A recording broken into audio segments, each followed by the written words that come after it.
Hello guys, সবাইকে খেলার খবর চ্যানেলে স্বাগত। তো সবাইকে আগে বলি হ্যাপি হোলি। যে দেখতে পাচ্ছ রং ফং মেখে এখনও রং মুখ থেকে ওঠেনি। তো চলো তোমাদের জন্য খেলার খবরের আপডেট নিয়ে চলে এসেছি। খুব গুরুত্বপূর্ণ আপডেট আছে, ফুল ভিডিওটা দেখতে থাকো, স্কিপ করবে না। স্কিপ করলে কিন্তু ভিডিওর মধ্যে অনেক কিছু মিস খাবে।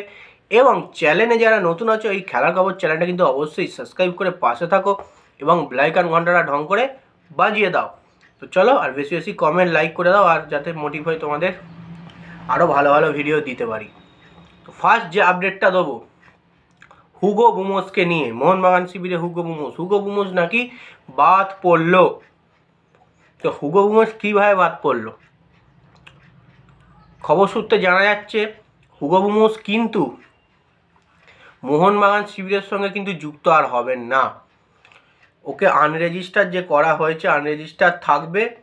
সেক্ষেত্রে মোহনবাগান থেকে কিন্তু রিলিজ নিয়ে নেবে হুগো বুমোস কিন্তু যে কোনো আইএসএলের অন্য কোনো দলে কিন্তু খেলার ইচ্ছা প্রকাশ আছে, যতটা সম্ভব শোনা যাচ্ছে।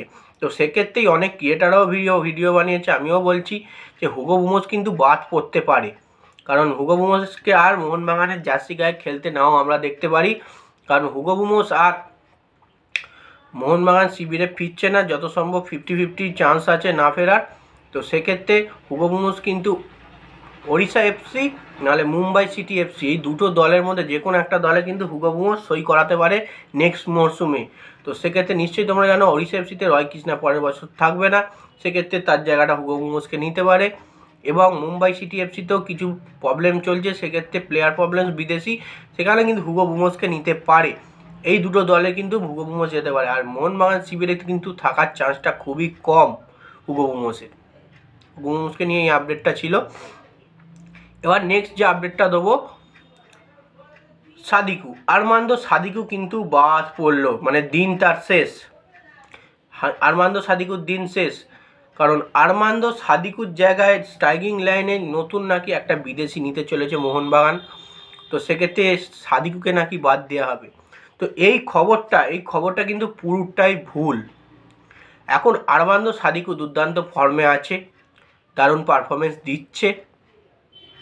সেক্ষেত্রে এখনও পর্যন্ত স্ট্রাইকিং লাইনে মোহনবাগানে কোনো প্লেয়ার নেওয়ার সম্ভাবনা নেই, কারণ স্ট্রাইকিং লাইনে অসাধারণ প্লেয়ার্স আছে।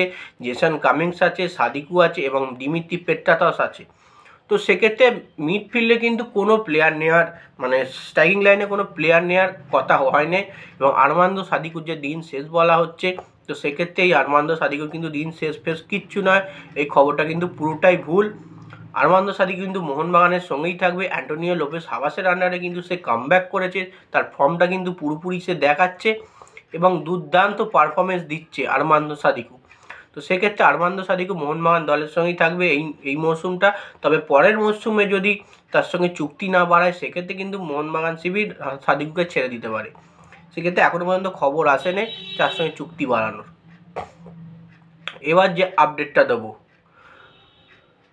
নতুন বিদেশি, মানে স্ট্রাইকিং লাইনে নতুন বিদেশি, ডিফেন্স লাইনে নতুন একটা বিদেশি সাইন করতে চলেছে মোহনবাগান শিবিরের সঙ্গে কথাবার্তা চলছে। সোর্স অনুযায়ী জানতে পারা গেছে কার্তুস স্কটস বলে এই অস্ট্রেলিয়ান ডিফেন্ডারটা কিন্তু মোহনবাগান শিবিরে যুক্ত হতে পারে এ মরশুমে নয়, নেক্সট মরশুমে। তো তার সঙ্গে কথাবার্তা চলছে।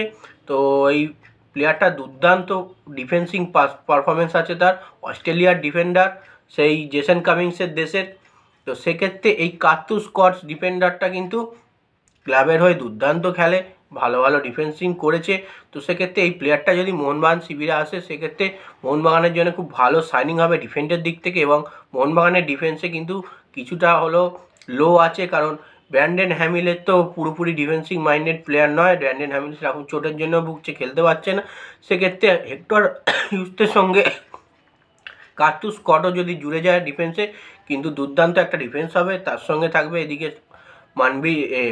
আনোয়ার আলী এবং সুভাশিস বোস, তাহলে দারুণ একটা ডিফেন্সিভ লাইন আপ হবে মোহনবাগানে। তো যাই হোক, আপডেটটা এইটুকুই ছিল। ভিডিও ভালো লাগলে লাইক, কমেন্ট, শেয়ার, সাবস্ক্রাইব করে পাশে থাকো এবং বেল আইকন ঘন্টাটা ঢং করে বাজিয়ে দাও। সবাইকে হ্যাপি হোলি, বাই, টাটা।